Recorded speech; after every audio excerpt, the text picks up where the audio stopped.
I am Poor Andy, the Dungeon Miser, and welcome to the Mini for Pennies 1000 subscriber special!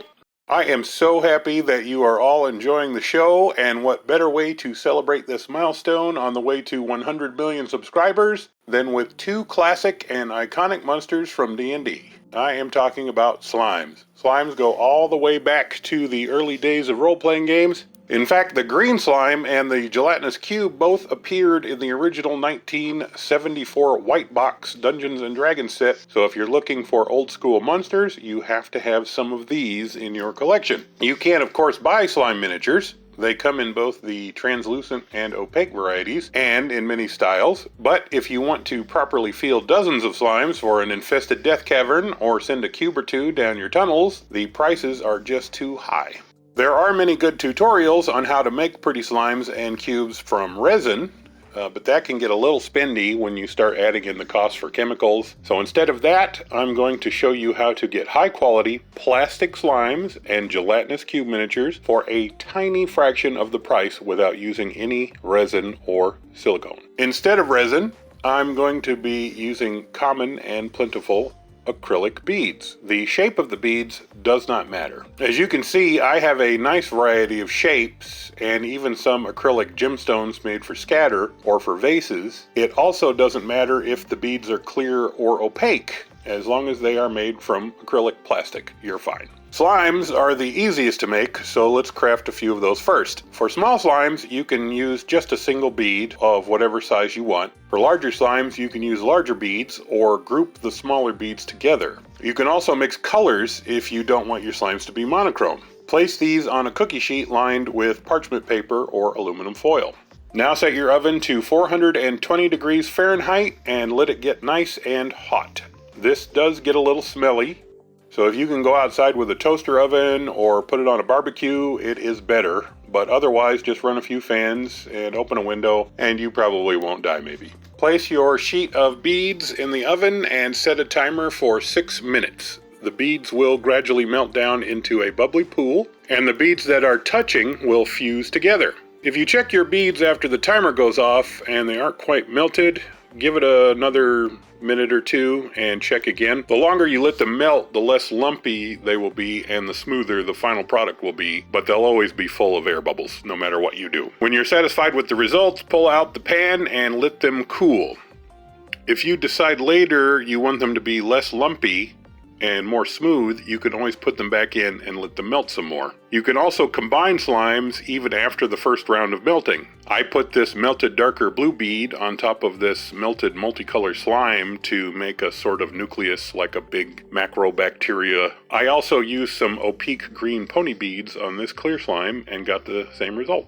The prices for these slimes are going to be different depending on the size you make. So I paid 6 pennies for 10 beads on average. So to figure those prices, this blood ooze and this green slime cost 7 pennies, while this big blue-green slime cost 23 pennies. But if you live in New Orleans, I'm sure your cost per bead is much better than mine.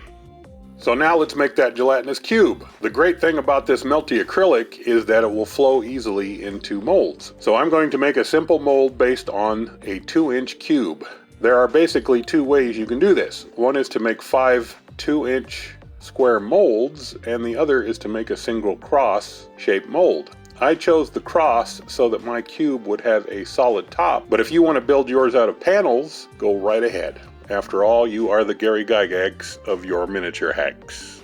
So for my mold, I made this 2-inch block out of children's blocks, and that's going to be the form for my cube, and then I traced it onto some cardboard and cut it out. Next, I cut out some edging for the mold and attached it with some hot glue. Don't worry, it will last in the oven just fine. Finally, I covered the whole mold in foil, and now it is ready for the beads.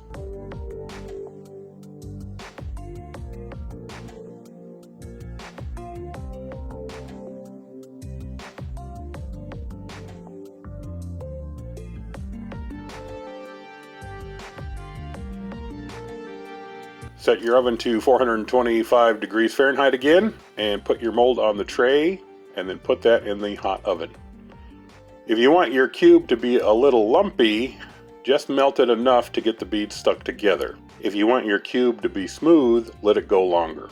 I like the lumpy ones, but as you'll soon see, the smooth ones look good too. When it's all done, take it out and let it cool, and then pop it out of the mold. If you went with 5 panels, you're pretty much done. All you have to do is pop out the 5 panels, glue them together into a cube shape, and you're ready to go. If you went with my cross-shaped mold, we're going to have to do an extra step. You'll want to trim a piece of parchment or foil to cover your wooden cube, and then place the demolded plastic cross on a cookie sheet to get it melty again.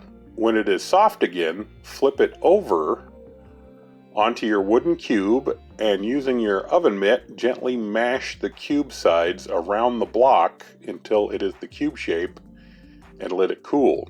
And focus on smushing the edges together if you can. When it's hot, this stuff is a lot like soft taffy, only it will burn your fingers off and you'll die. So make sure you use something like an oven mitt or really thick gloves while you're doing this. It's also very springy, so if you try to smush it down, it'll try to spring back up. But after constant smushing, it will stay down and hold together. Let me tell you, it is much easier to do this with 2 hands than trying to hold a camera, but it does work.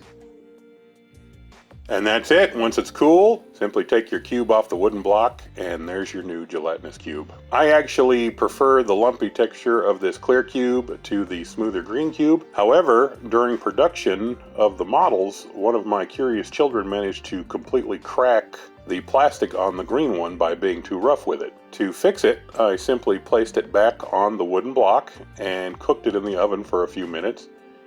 And it melted some more, and it melted the crack back into place, making it smoother in the process, so not a big problem. In fact, once you have your mold and your form, you can easily crank out a dozen of these cubes over a weekend.